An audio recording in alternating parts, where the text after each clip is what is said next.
First, let me start by, saying that we continue to recognize and our thoughts and prayers continue to be with those affected in Charlottesville. It's been a week of thoughts and prayers with them, and we'll continue to think about them. Obviously, a great day to celebrate our seniors. Well deserved for them, another victory in their home stadium. And then one awesome way to honor number 59, Danton Bartow. 59 points. I mean, it couldn't have scripted any better. His number painted on the side of the field, and now it's etched on the scoreboard. At least, hopefully, we can leave it up there for a while until the USFL comes here. So, great day. Obviously, always things to improve upon, but I'm proud of the guys, and we will never take for granted going to a bowl game because, guess what? Half the teams in college football don't, and so the opportunity to go and do what we are and what we're capable of is great. And it just shows the kind of the battle and the willpower of our young men to continue to push through things when there's some ups and downs of the season. Now, we still got a lot of football left to play. We understand the importance of SMU and that game and what it's going to matter for us. Just continue to push forward and improve and find a way to get a win next week. But proud of the guys, grateful for the fans that came out and dealt with this weather, and always good to get a win.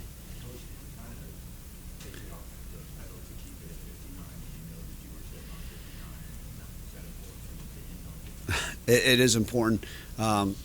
Reality, I don't think about that stuff in game. I try my best to absolutely just focus on what's going on the field. We were not going to kick a field goal, though, at the end. That was not ever the intention, even had we gotten close or whatever. So, reality at the end, especially in the fourth quarter, let's just run the ball and see what happens and try to make great decisions with it. But, man, when I all of a sudden, when the game ends, you sit there and think about it, you're like, that's so sweet, and that's awesome. And, I talked about him, Danton, what he meant to this program and to the city, and just a great way to honor him today. And look, it's always good to get 59 points on the board, but, man, what a special day. And, it's a great way to honor him.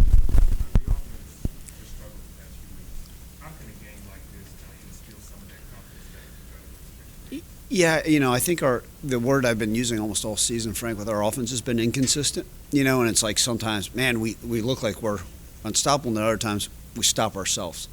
And so much of what's hurt us over the last few weeks has been turnovers. And, when you go and can play a clean game, and that's kind of what I said going into this game, and you never want to, in front of your team, say, let's play clean. You just say, hey, we always talk about let's own the football, play turnover-free football, and then go get takeaways. But the offense did some nice things. It was pretty balanced offense. Someone just shared the stats with me. Obviously, at the end of the game, be able to do some different things. But I was pleased with some of the execution things. Still, one or two drops we got to clean up.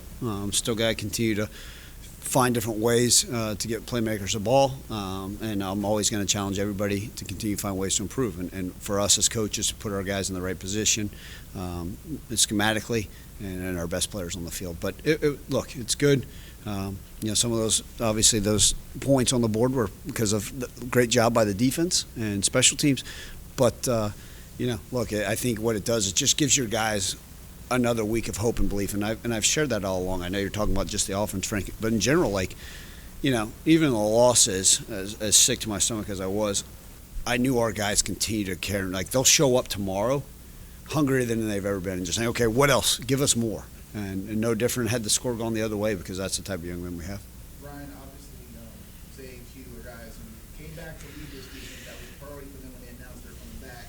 For them to kind of set the tone with their play today, what does it mean for those two guys to kind of go off the way they did with the takeaways and especially Zay with that big six? Oh, Evan, absolutely huge, right? I mean, to see some of the seniors shine on a day like today, especially those two that have come back and had options maybe to go to other places, go to the NFL, and continue to fight, and it paid dividends today was huge, and so proud of them.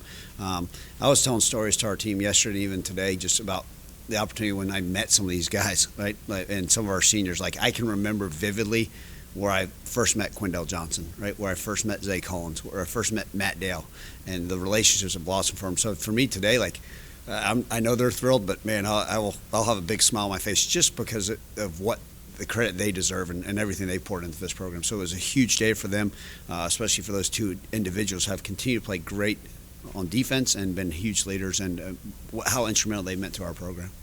Coach, this is the first game all season. All three units played on a good level.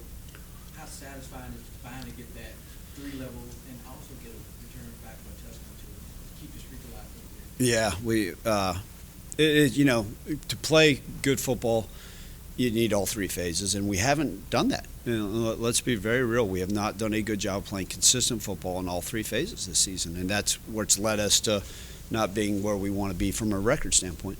And so it's good to go see. But as you well know, I'm going to watch the film tonight, and I'll be critical. I'll find things wrong, and I should, and that's my job as a coach, is to find ways. But look, it is pleasing because I do, just from stepping away from the locker room, I do feel like we played pretty clean.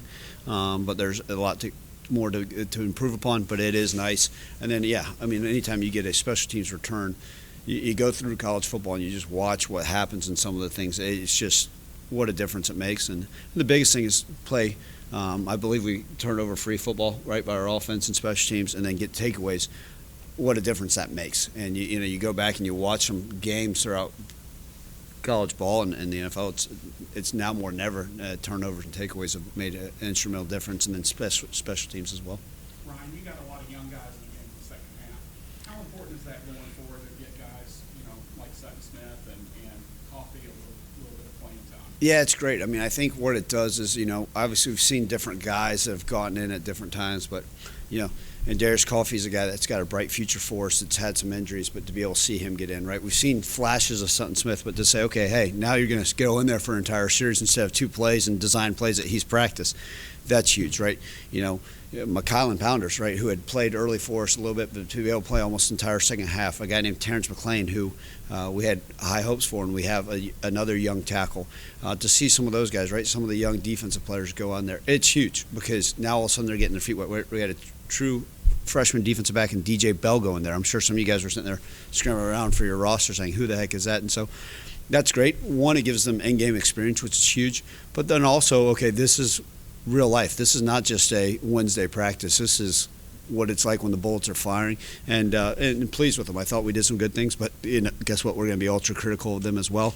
But it does bode well for our future. What's the most meaningful part of senior day for you? You mentioned meeting, Johnson and Cullen. What's the most special aspect of this whole day for you? For me, obviously a win the way it happened, all those things that's huge, right? Like but I'll still always go back, and I told our guys the same thing, right?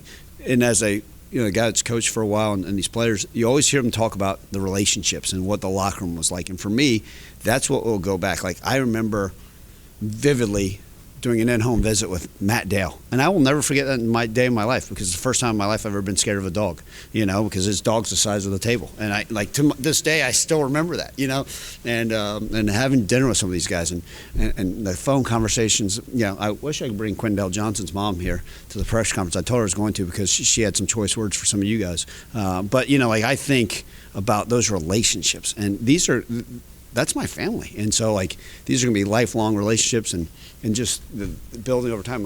I've known Matt Dale now for 7 years. And I mentioned this in the press conference on Monday. That's almost a third of his life that I've known that young man. And so I hope at some point I've made a positive impact in his life. Whatever Matt Dale does, whether he plays in the NFL, owns a business, president of the United States, a truck driver, a great husband, great father. I hope that one day when they're burying me, he's like, man, that guy had an impact on my life. So that's, to me, it's all about those relationships and what a special group. And those things, that's probably what I'll lay down and think about tonight. It was a huge one. You guys all know I'm a pit bull lover, but this thing was a mix of a lion, a tiger, and some type of pit. So I've never seen such a thing. But Matt protected me like he normally does.